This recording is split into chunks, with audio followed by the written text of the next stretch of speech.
Voy a invitarles a que abran su Biblia o que repitan conmigo, sé que lo van a saber de memoria, el libro de Juan capítulo 13, versículo 35 solamente. Juan 13, versículo 35.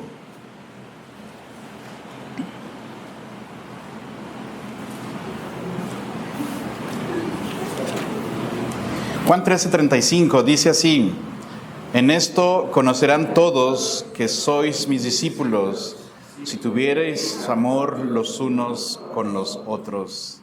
Está muy fácil ese versículo, no se ocupa mucho estudio para entender lo que dice.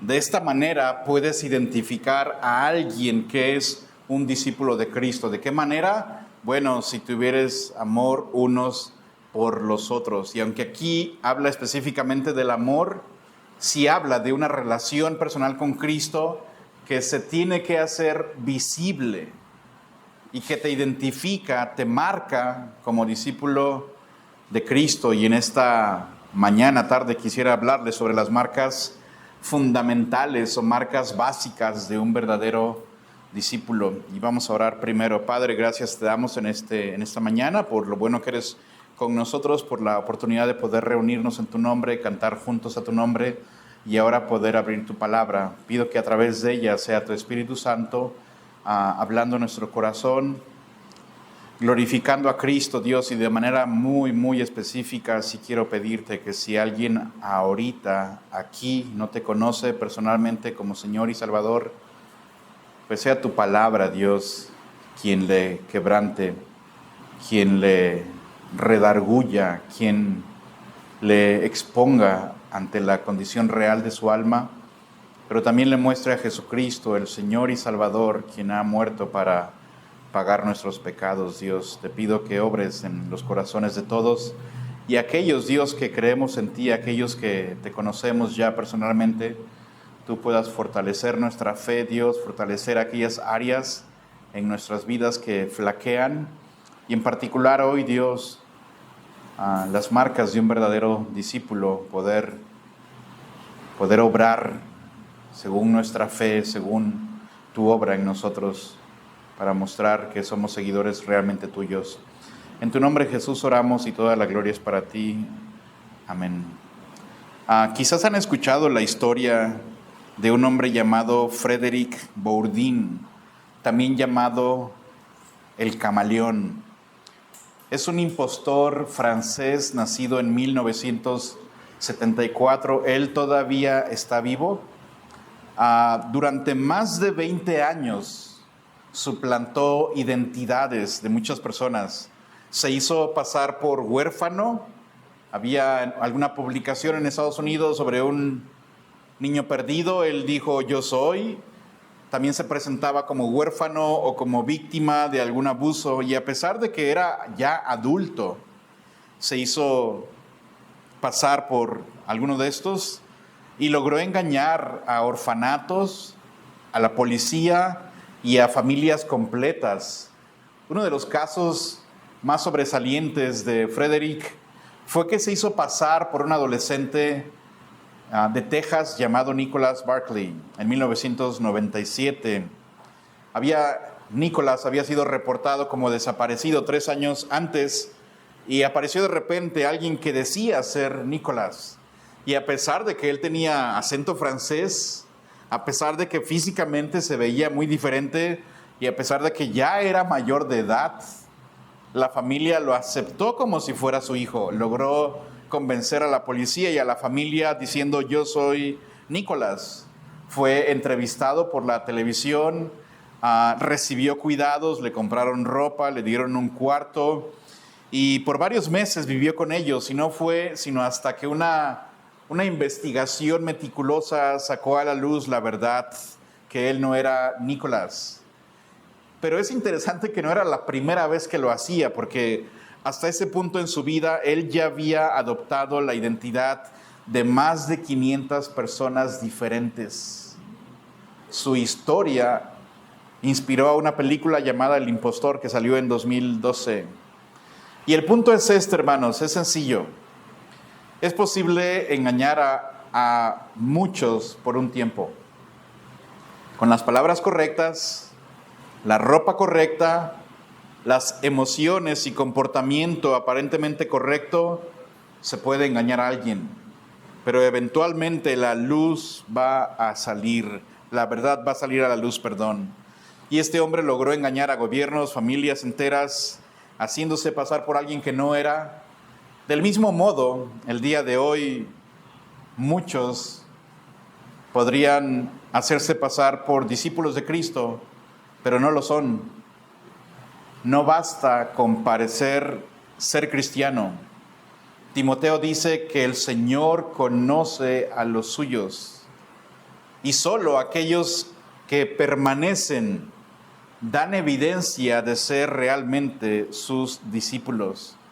Y el día de hoy yo quisiera regresar en la Biblia a las marcas básicas de un discípulo. ¿Cómo se ve alguien que realmente es un seguidor de Jesús? Y hay versículos en la Biblia que son muy claros, que nos dice, por ejemplo, Juan 13, en esto vas a saber, no los dice así directamente. Si tuvieres amor unos por los otros, ahí sabes, ahí tienes a un discípulo. Bueno, hay varios versículos así. ¿Cuáles son las marcas de un verdadero discípulo? Y el propósito es doble, que el día de hoy usted y yo seamos confrontados con la palabra de Dios y se nos quite la máscara, se nos quite el engaño, se nos quite la vela de los ojos y digamos, yo no soy discípulo de Cristo, yo necesito el día de hoy entregar mi vida a Cristo, me he engañado a toda la iglesia, a mi familia, parezco ser cristiano, pero no lo soy. Pero también, si usted y yo somos discípulos y seguidores de Cristo, nuestra fe se fortalezca.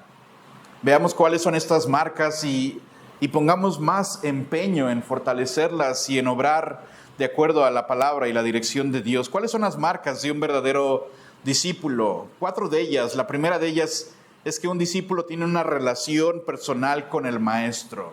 Una marca, la fundamental, la más básica y importante de todas, es que el discípulo tiene una relación personal con el maestro. La palabra discípulo aparece en el Nuevo Testamento por lo menos 250 veces, mayormente en los Evangelios y en el libro de Hechos. Y escuche esto, cada vez que la Biblia usa la palabra discípulo, siempre implica una relación de enseñanza y obediencia hacia un maestro. Un discípulo en la Biblia no es alguien que se sienta con otras 20 o 30 personas a escuchar una clase. No es un joven sentado con otro puño a recibir una clase de aritmética o algo. Eso no es un discípulo. En la Biblia, un discípulo es alguien que tiene una relación personal creciente con un maestro. En el judaísmo del siglo I, en los días de Jesús, en el entorno de Jesús, ser discípulo no era simplemente sentarse y escuchar una clase y listo. No era eso. Tampoco era leer textos, pergaminos de algún rabino y aprender y memorizar. Ser discípulo era una forma de vida. El discípulo se unía a un maestro para compartir su día a día, no solamente para aprender con la mente, sino para formar carácter a través de la imitación constante. Los discípulos en los días de Cristo, un discípulo se veía así. Un jovencito, 12, 13 años, escoge a un rabino y dice, yo quiero ser discípulo de este rabino.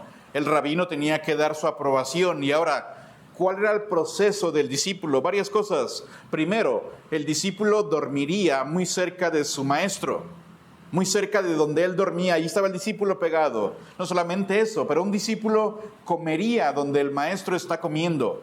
Un discípulo caminaría siguiendo al maestro a donde quiera que el maestro fuera.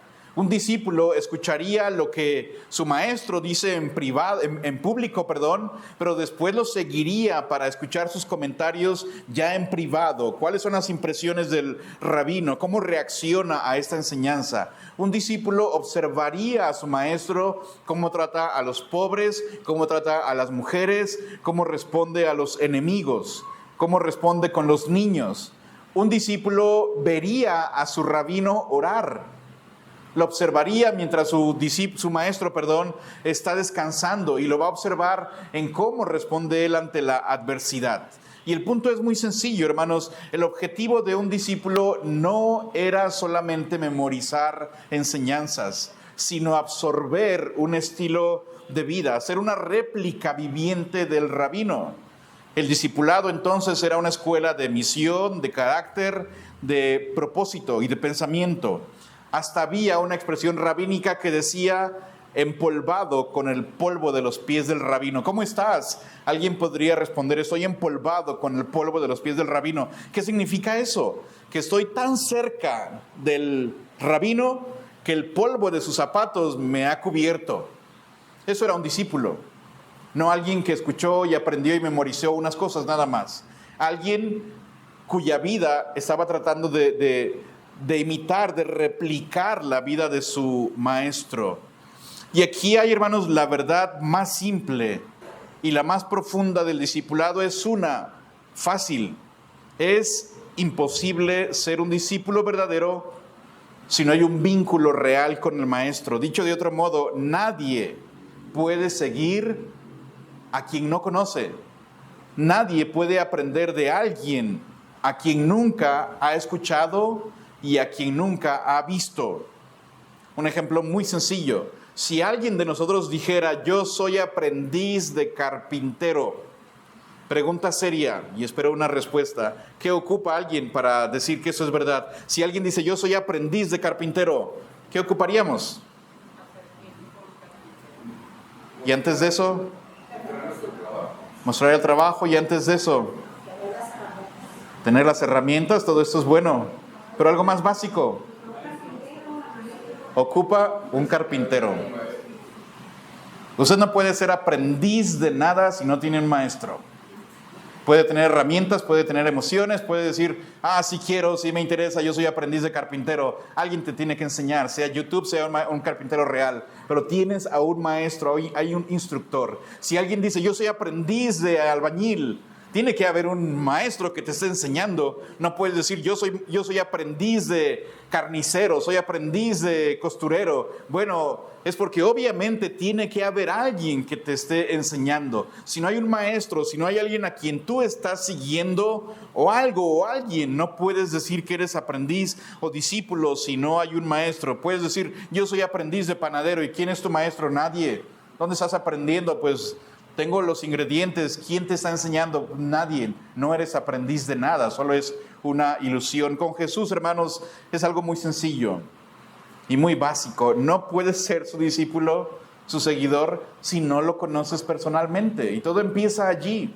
En Juan 10:27 dice Jesucristo: mis ovejas oyen mi voz, yo las conozco, ellas me siguen. Usted nota que hay una relación mutua, personal y viva. Mis ovejas, tengo unas que son mis ovejas, y esas ovejas yo las conozco, mis ovejas me conocen, mis ovejas yo les llamo, mis ovejas me siguen. Hay una relación allí personal con el pastor, como con el maestro. Juan 17:3, y esa es la vida eterna, que te conozcan a ti, el único Dios verdadero, y a Jesucristo a quien has enviado. Aquí no dice que conozcan sobre ti. Te tienen que conocer a ti. Hay una relación personal, directa, viva con Él. De otra manera, usted y yo no somos discípulos ni somos seguidores. Usted puede ser discípulo de 1000 cosas. Discípulo de contador, de taquero, de pescador, de un político, de algo o de alguien, porque hay una relación con algo o alguien. Y cuando hablamos de ser discípulo de Cristo, todo comienza entonces con conocerlo a Él personalmente. Y la conclusión de este punto es demasiado fácil. Un discípulo tiene un maestro. Un seguidor tiene a alguien a quien está siguiendo. Hay una relación personal. De nuevo, el pastor tiene ovejas, son suyas. Él las llama, ellas responden, ellas obedecen. Pero también la consecuencia, aquellos que son discípulos de Cristo, en Juan 10, el pastor conoce sus ovejas, les llama, les siguen, y después dice: y yo les doy, ¿qué dice después? Vida eterna. ¿Y qué más dice? Y no perecerán jamás. ¿Y qué más? y nadie las arrebatará de mi mano, pero después sigue escalando. Mi Padre que me las dio es mayor que yo y nadie las puede arrebatar de la mano de mi Padre. ¿Ve usted la conexión? Un discípulo de Cristo, uno que le sigue a Él, es propiedad de Él, hay un resultado natural. Tiene vida eterna, no perecerá jamás. Nadie la arrebata de las manos de Cristo y nadie nos arrebata de la mano del Padre. Entonces, el discípulo de Cristo, su vida está en las manos de Dios.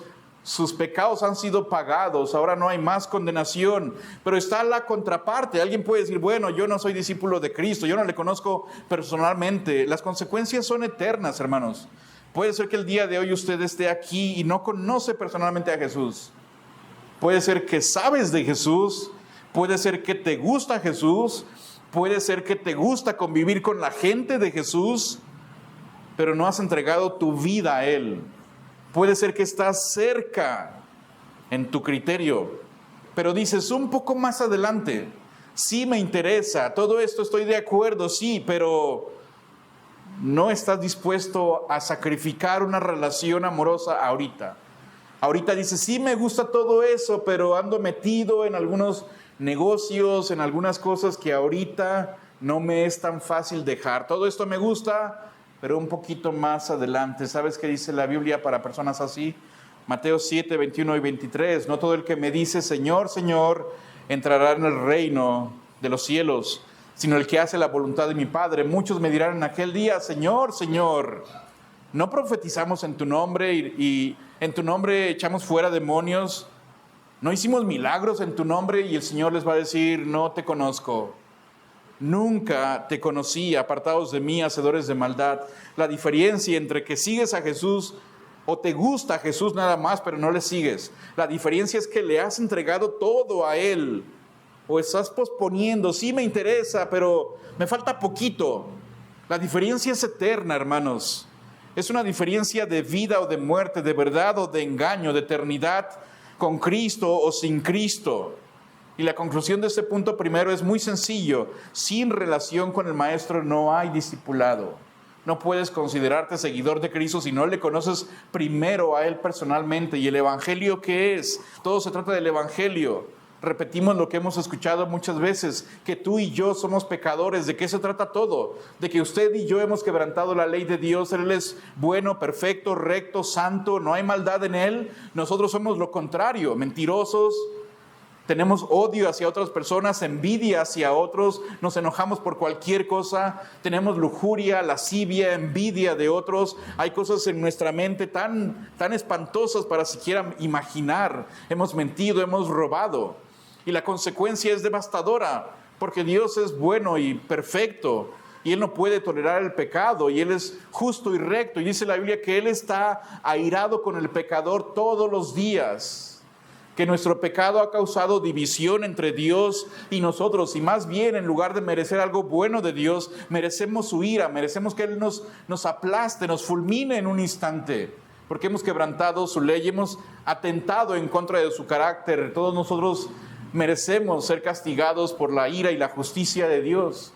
Pero es aquí donde entra el Evangelio, que Cristo murió en la cruz para pagar por tus pecados, para tomar tu lugar. Él se hace responsable, carga todos tus pecados y en la cruz recibe el castigo justo que tú y yo debimos haber recibido de parte de Dios.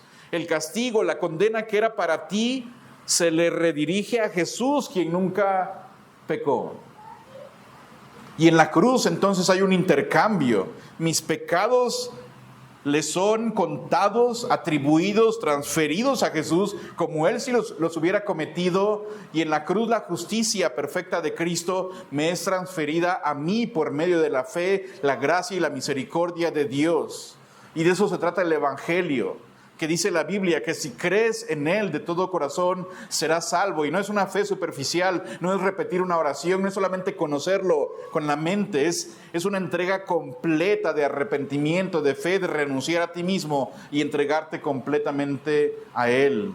La Biblia promete que aquel que cree en Jesucristo como Señor y Salvador, entonces es salvo por la obra de Cristo completamente y nada de lo que tú hayas hecho. Y eso nos convierte en un seguidor de Cristo. Si no tienes esto el día de hoy, Tarde o temprano enfrentarás a Cristo. Y en aquel día Él dirá esas palabras: no te conozco. Y dirás: pero yo iba a la iglesia, simpatizabas, te gustaba Cristo, pero no eras su propiedad. Dejando de lado este punto fundamental, ¿cuáles son las otras marcas de un verdadero discípulo? El discípulo verdadero, número 2, permanece en la palabra. No solamente conoce al Maestro, pero permanece en la palabra de Dios. Y para esto vamos a Juan, capítulo 8, el versículo 31. En Juan 8, versículo 31, la palabra de Dios dice: si vosotros permaneciereis en mi palabra, seréis verdaderamente mis discípulos. Permanencia en la palabra es una marca básica del discípulo. Y permanencia, hermanos, no estoy hablando de una emoción inicial, de alguien que al principio escuchó el evangelio y dijo: sí, eso es lo mejor de mi vida, sí, eso es lo que yo quiero. Pero de acuerdo a la parábola del sembrador, muchos reciben la palabra con gozo, con gusto, y dijeron: sí, esto está muy bonito, me gusta, lo quiero, esto va a ser todo en mi vida, lo voy a seguir ya para siempre. Pero la parábola del sembrador enseña a personas que voltearon a ver el mundo y dijeron: ay, pero aquí esto también me gusta hacerlo, también acá mis amigos, también por acá esta diversión. Y de inmediato lo que fue sembrado y habían recibido con gozo, lo dejaron a un lado para seguir las cosas del mundo. Pero la parábola del sembrador muestra a otro grupo que avanzaron un poquito más y dijeron: sí, la palabra es muy buena, me gusta. Pero después empezó a venir una prueba y otra prueba y dijeron: no, esto no es lo que yo creí. Yo no firmé para algo así, yo no puedo continuar. Ahora que sigo a Cristo, ahora que empiezo a leer la Biblia, me está yendo peor en vez de irme mejor. Y la gente da la vuelta y dice: no es lo que yo quería. Permanencia en la palabra tampoco es asistencia a actividades religiosas, porque en realidad, seamos honestos, no es muy fácil venir el domingo a la iglesia. Y el culto no es demasiado largo como para que digas: ¡oh, qué gran sacrificio! 1:20 y terminamos. Pero eso no significa que estés permaneciendo en la palabra. La clave aquí es permanencia, y eso es una constancia, obediencia a la palabra de Dios. La palabra griega para permanencia es permanecer, habitar, quedarse, no moverse.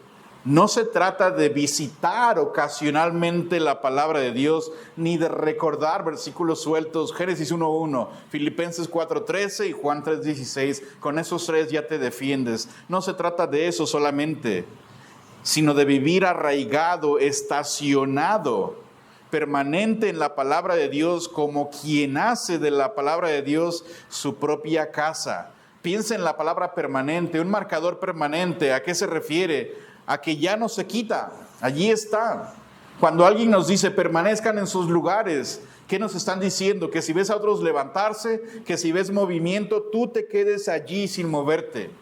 Eso es la permanencia. El verdadero discípulo entonces no busca solo la Biblia, no la busca de vez en cuando. La palabra de Dios es su fundamento, su guía diaria, el alimento, su corrección, su deleite. Permanece en ella cuando está animado, cuando está desanimado, cuando está cansado, cuando entiende, cuando no entiende, cuando lucha con dudas, cuando las cosas van bien, cuando las cosas no van bien. Y permanece no porque siempre sea fácil, pero porque el verdadero discípulo entiende que la palabra de Dios es la voz viva de su Maestro, y que su vida entera depende de la palabra de Dios. Y permanecer en la palabra de Dios no solamente tiene que ver con la constancia, pero con la obediencia. Jesús no dijo: si ustedes entienden mi palabra.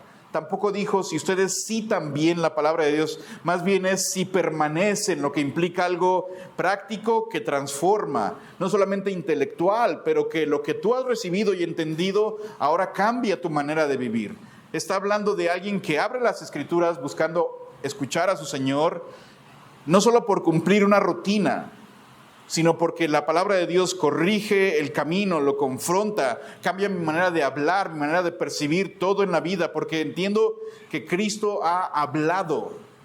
Es la palabra de Dios y la permanencia a ella la que instruye mi vida. ¿Recuerdan la parábola de los 2 hombres que construyen sobre la roca y la arena? En Mateo 7, 24 al 27, Cristo dice: cualquiera que me oye esas palabras y las hace, lo voy a comparar. Y no te oyó, pero también hizo.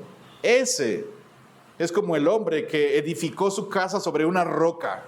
Vino una tormenta espantosa, mucho viento, al grado que el agua se desbordó y golpeó la casa con toda su fuerza. Y dice la Biblia que la casa quedó allí firme porque estaba fundada sobre la roca. Pero después Cristo toma la misma parábola. Mira, hay otro que también oyó lo mismo, pero la diferencia es que no hizo nada, no obedeció. Es como el hombre que también construye su casa, pero la construye neciamente sobre la arena. Van a venir la misma tormenta, el viento, se desborda el agua y golpea, y la casa así en un instante cayó. La ruina fue enorme. ¿Qué es la diferencia? Los dos escucharon. La diferencia es que uno obedeció y otro no hizo absolutamente nada. Y aquí es evidente, es sencillo, hermanos. El verdadero discípulo se hace evidente porque permanece en la palabra de Dios, no solamente en constancia, en perseverancia, pero también en obediencia. Y quiero destacar que en Juan 8:31, cuando el Señor les dice, si ustedes permanecen serán mis discípulos, Jesús le está hablando a judíos. Si usted ve un versículo antes, Cristo le habló a los judíos que habían creído en Él y les dijo esto. Porque había judíos emocionados, había judíos como sí, yo creo que sí es el Mesías, pero Jesús los conocía. Y esos mismos que dice la Biblia que habían creído en Él, ellos mismos días después lo iban a estar crucificando, iban a estar gritando, crucifíquenlo, dennos a Barrabás. ¿Qué es el punto? El verdadero discípulo es el que permanece en su palabra, no el que sale de aquí emocionado y dice, ya voy a leer la palabra de Dios, voy a meditar en ella, voy a obedecer, pero la emoción te duró ¿cuánto? ¿Un día? ¿5 días? ¿Una semana? Y después ya empezamos así, sí, ya lo voy a hacer. Quizá hoy mismo, cuando salgas, habrás olvidado este mensaje. Y había judíos que habían creído en Él, Cristo los conocía. No se trata de que te emociones ni que digas, sí, es muy bonito. Pero es permanecer, continuar y continuar y continuar, creciendo más y más con el Señor. Es la fidelidad diaria, la obediencia sostenida, el caminar constante con Él, lo que define al verdadero discípulo. Y no es una permanencia obligatoria, monótona o ritual. Les he compartido anteriormente que mis papás nos ponían siempre a leer la Biblia. Teníamos nuestros nombres en la puerta de nuestro cuarto, Alex, Ana, Dani, escribíamos los capítulos que leíamos. Mi papá no nos dejaba salir a jugar sin antes leer la Biblia. Ya leíste, ya, y quería salir a jugar. Dijo, bueno, déjame leer algo rápido porque mi papá me va a preguntar. ¿Cree usted que yo lo hacía de corazón? ¿Cree que había una obra en mi corazón? ¿Nacía y yo disfrutaba eso? No. Ahora, no se confunda, porque yo no estoy diciendo que no lo haga con sus hijos. Tiene que animarles a leer, porque fue esa palabra de Dios sembrada por años y años y años, lo que después Dios usó para traer convicción. Fue su palabra lo que usó desde que escuché hace muchos años, lo que Dios usó para darme luz y entendimiento.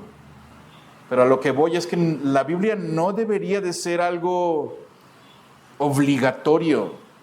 El verdadero discípulo entiende que la Biblia es el instrumento por el cual Dios nos santifica. Juan 17:17, santifícalos en tu verdad, tu palabra es verdad. Por eso no vengo de manera robótica, ritual, como siempre a la misma hora, como que si fuera una obligación. No. Es porque el verdadero discípulo entiende, aquí está la santificación de mi vida. El verdadero discípulo entiende que esta es la espada del Espíritu con la que puedo tener la victoria, de acuerdo a Efesios 6, porque es la palabra de Dios que es el espejo que revela quién soy yo, de acuerdo a Santiago 1. Y es la palabra de Dios quien da vida, de acuerdo a Primera de Pedro, que fuimos renacidos por la palabra. Entonces el discípulo verdadero no visita la palabra, vive en ella. El verdadero discípulo está marcado por la relación que tiene con el Maestro, por la permanencia en la palabra, pero también por el amor que tienen los unos por los otros. Y esa es la siguiente marca en Juan 13:35. En esto conocerán todos que sois mis discípulos. ¿Cómo? Si tuvieres amor los unos por los otros. Es fácil de entender, no siempre es fácil de aplicar. Pero Jesús dice que sus discípulos serían reconocibles, no por su doctrina correcta. En esto sabrán todos que son mis discípulos si tuvieran la ropa correcta, si tuvieran la capacidad correcta de predicar. No, todo eso es importante, claro.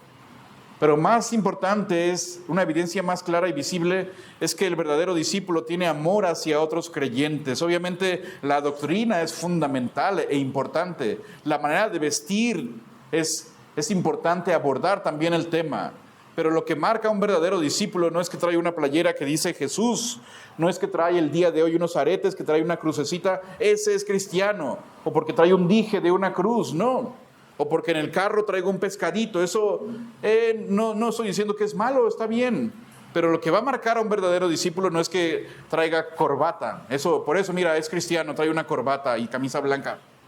No. La marca es que tiene amor por otros creyentes. Y este amor, hermanos, no es natural. Es fruto de una transformación interna producida por el Evangelio. Amamos a los hermanos no porque son fáciles de amar. Nosotros no somos fáciles de amar. Piense usted en su propia vida. ¿Tú eres una persona así súper agradable, como que fácil para que todos te amemos? No. Yo tampoco lo soy. No amamos a los demás porque nos caen bien, porque les gustan cosas parecidas a mí, porque también les gusta la música, por eso me caes bien. No es por eso. Amamos a los demás como consecuencia directa del amor de Dios en nosotros. Si has nacido de nuevo, si realmente conoces y sigues a Cristo, no puedes vivir sin amar a su pueblo. Juan lo expresó de esta manera en 1 de Juan 4, 7 y 8. Amados, amémonos unos a otros. ¿Por qué? Porque el amor es de Dios. Y note cómo sigue Juan. Todo aquel que ama es nacido de Dios. ¿Sabes? ¿Por qué puede amar? Porque ha nacido de nuevo y porque Dios es amor, porque la naturaleza de Dios ahora vive en ti. Y si Dios es amor y vive en ti, es por eso que puedes amar. Entonces, también conocer a Dios va a transformar la manera en la que tratas a los demás. Y Dios, hermanos, el amor de Dios es sacrificial, es santo, es paciente y de acuerdo a Romanos, el amor de Dios ha sido derramado en ti. Entonces el que ha sido amado así, ahora ama a los demás del mismo modo que Dios le ha amado a él. 1 de Juan 4:20, si alguno dice yo amo a Dios y aborrece a su hermano, dice Juan, es mentiroso. Pues el que no ama a su hermano, a quien ha visto, ¿cómo puede amar a Dios a quien no ha visto? Este texto, hermanos, echa al suelo todos nuestros argumentos de decir yo a esos dos hermanos no los aguanto, a ellos no puedo. Yo puedo amar a la familia Ramírez. Yo con los Rojas está bien, con ellos sí, pero los Girona, ellos no puedo. No puedo olvidar lo que me hicieron. No, este versículo echa al suelo todos esos argumentos que ponemos, porque dice, el que dice yo amo a Dios y aborrece al que está aquí a un lado y aborrece al otro y no puede perdonar allá a los Rubio y no puede con alguna otra familia, quién sabe dónde, y aquel hermano un día me hizo aquello. El que dice que ama a Dios, a quien no ha visto, pero aborrece a su hermano, Juan dice, es mentiroso. Estás mintiendo. El amor hacia los hermanos es la expresión viva del amor a Dios. Y si ese amor es real, se va a convertir en acciones prácticas y reales. Y aquí, conectado con el amor, quiero también decir que es un amor real, no solamente de palabra. 1 de Juan 3, 16 al 18, en esto hemos conocido el amor. ¿De qué manera? En que Él puso su vida por nosotros. Dios no solamente nos dijo que nos amaba, lo probó. ¿Cómo? Cristo puso su vida por nosotros. Y después dice, también nosotros debemos poner nuestra vida por los hermanos. Hijitos míos, no amemos de palabra ni de lengua, sino de hecho y en verdad. El verdadero discípulo no solo dice que ama, sino que actúa, responde con amor. No basta con buenos deseos, no basta con buenas intenciones o buenos discursos, no basta con saludar y sonreír y dar un abrazo, no basta hasta decir, hermano, yo te amo de verdad. El amor se ve en acciones.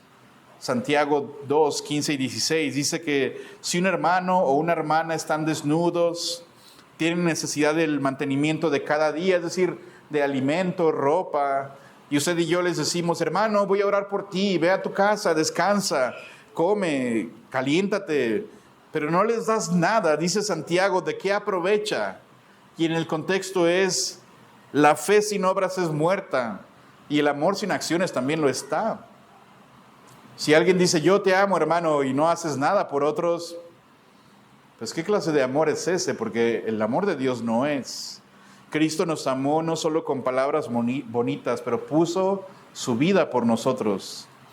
Y si se nos hace muy complicado mostrar amor, quiero compartirles brevemente maneras simples de mostrar amor a los hermanos. Y no siempre requiere grandes cosas, no requiere que vendas tu casa y le des el dinero a los hermanos, no es eso. Pero una disposición de servir, de dar, de escuchar, de acompañar. ¿Cómo podemos mostrar amor a otros hermanos? Fácil, escucha con atención a otros. A veces solo ocupas dedicar tiempo y un buen oído. Alguien tiene problemas, alguien está desanimado, solo escucha, no digas nada. No te adelantes a responder y a decirle qué tiene que hacer. A veces solo ocupas escuchar a alguien y es todo.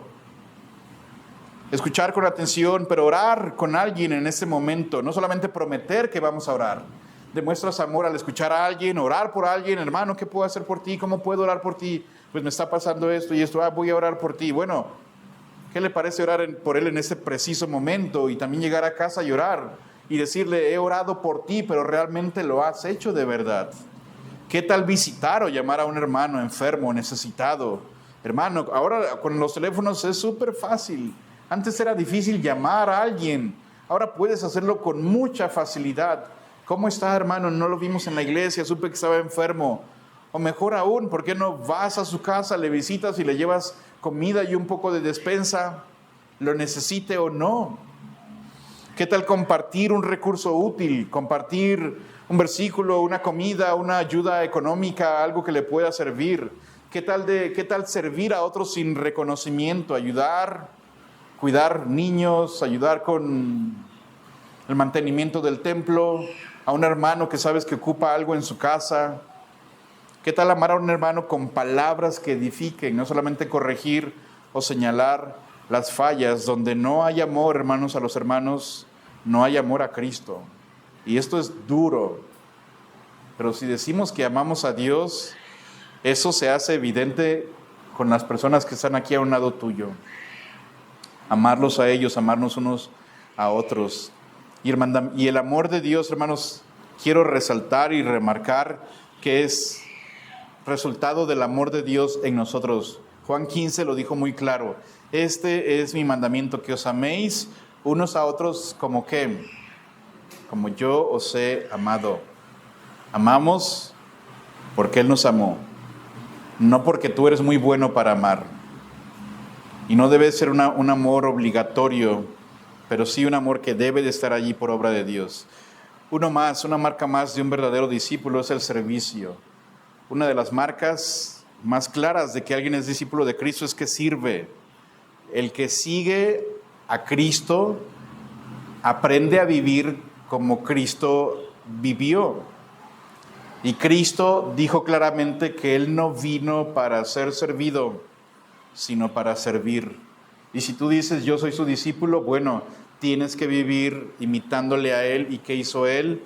Servir siempre. Cuando alguien ha sido transformado por la gracia y el amor de Dios, entonces ya no puede seguir viviendo solamente para sí mismo. Empieza a mirar a los demás con compasión, con amor cristiano, y encuentra gozo en ayudar y entregarse hacia los demás. Y servir no es algo que nace por obligación, sino es el resultado de mirar a mi maestro y ver su ejemplo. Y tenemos dos pasajes claves aquí. Juan 13, cuando Jesús lavó los pies de sus discípulos. Él como maestro nos dio el ejemplo más grande de servicio. Cuando Jesús lavó los pies de sus discípulos, quiero destacar que era Era la última noche con sus discípulos, la última. Él sabía que iba a ser entregado, sabía que iba a ser traicionado, abandonado y últimamente crucificado. Entonces, lo que Jesús hizo y dijo la última noche era extremadamente importante. ¿Y qué hizo Jesús? En lugar de buscar consuelo, en lugar de buscar que todos lo exaltaran en ese momento, hizo lo opuesto. Se levantó de la mesa y dice Juan 13, tomó una toalla, un lebrillo y lavó los pies de sus discípulos. Hizo el trabajo de un siervo de lo más bajo, una tarea despreciable y una tarea humilde. Pero Jesús, el Hijo de Dios, uno por uno, va con sus discípulos a lavar sus pies polvorientos, y eso incluye al mismísimo Judas. Pero quiero destacar que no solo les limpió los pies, lavó los pies, pero algo más grande, lo que hizo fue darles una lección viva de servicio. Si usted y yo nos quedamos con la impresión de que la lección es lavar los pies, no entendimos la lección. Esa fue la ilustración, pero la lección es la necesidad de servirnos unos a otros imitando el ejemplo de nuestro Maestro. Jesús, después de que terminó, les pregunta a ellos, ¿saben lo que les he hecho? Y Cristo dijo, si yo, el Señor y Maestro, he lavado vuestros pies. Después viene la pregunta, ¿qué creen que tienen que hacer los discípulos? Si el Maestro hace esto, ¿qué crees que se espera que haga el discípulo? Cristo dijo también, vosotros deben lavarse los pies unos a otros. Y termina diciendo, bienaventurados seréis si lo hacéis. Y Jesús no solo nos dejó palabras, nos dejó un ejemplo. Nos mostró que el verdadero poder, hermanos, no está en dominar. El que es grande no es aquel a quien pasa primero y recibe toda la mayor y mejor atención. La grandeza del reino, lo hemos visto en Marcos, se mide más bien en cuánto estamos dispuestos a humillarnos por servirnos por amor los unos a los otros. No puedes ser siervo de Cristo, no puedes ser su discípulo, si no eres siervo de otros. La gloria del Evangelio es esto, que el Rey del universo se ciñó una toalla y sirvió a los demás. Ese es el espíritu del discipulado. Y en los Evangelios, Cristo nos enseñó que la grandeza del reino, el camino hacia la grandeza es de bajada. El que quiere hacer algo, el discípulo que quiere madurar, crecer, avanzar, es el primero que está en la fila para servir. El primero que levanta la mano cuando se ocupa hacer algo. El que está hasta adelante, Dios, ¿qué puedo hacer? ¿A quién puedo servir? Y tenemos otro pasaje en Filipenses 2 que es importantísimo en la Biblia. Nos llama a tener el mismo sentir que hubo en Cristo. Haya pues en vosotros este mismo sentir. ¿Cuál sentir? Pablo nos va a decir, el de Cristo, que Él siendo Dios no se aferró a ser igual a Dios, se despojó a sí mismo, tomó forma de hombre, estando en la condición de hombre, se sigue rebajando a hacerse siervo, y estando en la condición de siervo, se sigue rebajando hasta morir, y se sigue rebajando a no cualquier muerte, pero a la muerte de cruz, que es la más vergonzosa y humillante. Y quiero que usted y yo notemos el gran contraste en Juan y en Filipenses. Ambos presentan a Cristo, el Señor, el Maestro. En Cristo, quien tenía toda la gloria, lo exaltan hasta lo más alto. Pero el contraste es, desde lo más alto se humilla hasta lo más bajo. El punto es sencillo, hermanos. Cristo, el amo, el soberano, el jefe absoluto, se humilla hasta lo más bajo sirviendo. La pregunta es, ¿quién se cree usted para no servir? La pregunta es, ¿quién soy yo para que otros tengan que servirme a mí en lugar de yo servir a otros? Si el Rey del universo lo hizo, pues ¿quién eres tú para que otros tengan que servirte? ¿O quién eres tú para decir, yo eso no puedo hacer? Yo no estoy para estas cosas. ¿Cómo podemos decir que le seguimos si no caminamos siguiendo su ejemplo de servicio? Entonces el discípulo que ha sido amado por Cristo no puede resistirse a servir. Ve el ejemplo de su maestro y le sigue de cerca. Pero de nuevo, comparto ejemplos muy simples de cómo servir. No se requiere grandes cosas. Servir a Dios no implica cosas visibles y cosas que todo el mundo va a admirar en ti. Pero ¿cómo podemos servir? Bueno, servir con humildad y sin reconocimiento. Mateo 6:1 dice que nos guardemos de hacer nuestra justicia delante de los hombres para ser vistos. Sirva en oculto, que nadie se dé cuenta, está bien, muy bien. Que nadie le aplauda, Dios lo ve.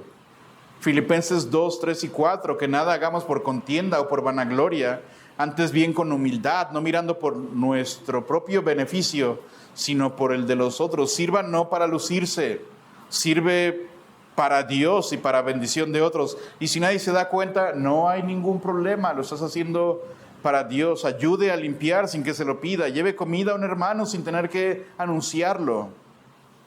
Dé de su tiempo, de su comodidad a otros por amor. Sirva también con los dones que Dios le ha dado. 1 de Pedro 4:10, cada uno según el don que ha recibido. Bueno, has recibido algo, ministralo a otros como buenos administradores de la multiforme gracia de Dios. No tienes que hacer lo que otros hacen. Solo ser fiel en lo que Dios le ha dado. ¿Tiene habilidad para enseñar? Bueno, quizás es por allí. ¿Usted es bueno para escuchar? Pues apoye con eso. Es bueno con las manos, con herramientas, con cortar cosas, destruir y construir. Úselo para el Señor. Servir cargando también con las cargas de los demás. Gálatas 6:2, sobrellevad los unos las cargas de los otros. Sirva a usted aliviando la carga de otro. Pregunte, ¿cómo puedo ayudar? Alguno va a tener necesidad de que haya una reparación en su casa. Ofrézcase para llevar las cargas de otros, apoyar emocionalmente a alguien que pasa por duelos, por crisis. A lo mejor ofrecerle a alguien transporte, no sé. Pero también servir con una disposición constante. Gálatas 6:19 dice que no nos cansemos de hacer el bien. Implica un servicio constante, no una emoción de que yo quiero ayudar con esto, pero solo ayudaste una semana y ya. O estabas muy animado, pero sí, solo fue un mes y ya luego lo abandonamos. No. Ocupamos constantemente ayudar y servir con alegría. Dice Salmo 102, servid a Jehová con alegría. El servicio cristiano no es una carga, es un privilegio. No todos servimos igual, pero todos podemos servir. No se trata de grandes cosas, sino una disposición humilde y constante para poner a otros antes que a uno mismo. Estoy seguro que han escuchado un poco la historia de Amy Carmichael. Era una misionera de Irlanda que se fue a la India, sirvió por más de 55 años seguiditos, sin regresar a su país, sin tomar vacaciones y sin buscar reconocimiento. Su labor más reconocida fue el que rescató a muchos niños y niñas de la prostitución en templos hindúes. Pero algo que era muy sobresaliente en su ministerio no necesariamente fue el alcance de su obra, sino la forma en la que ella sirvió, que fue con humildad y amor por los demás. Ella vivió entre los niños, los cuidó, alimentó, los crió como una madre espiritual. Fundó un hogar llamado el Donabur Fellowship, donde más de 1,000 niños encontraron refugio. Los últimos 20 años de su vida quedó postrada en cama por una caída que tuvo. Aún así siguió escribiendo libros, cartas de ánimo, dirigiendo el ministerio desde su cuarto. Nunca pidió dinero y nunca permitió que le tomaran fotos para hacer promoción a ella y a su ministerio. Su lema era: un verdadero siervo no necesita ser visto ni aplaudido, solo necesita obedecer.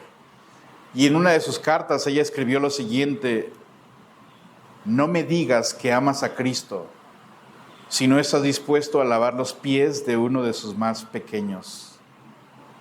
La marca de un discípulo es servicio. Servimos porque primero fuimos servidos por el mismo Rey.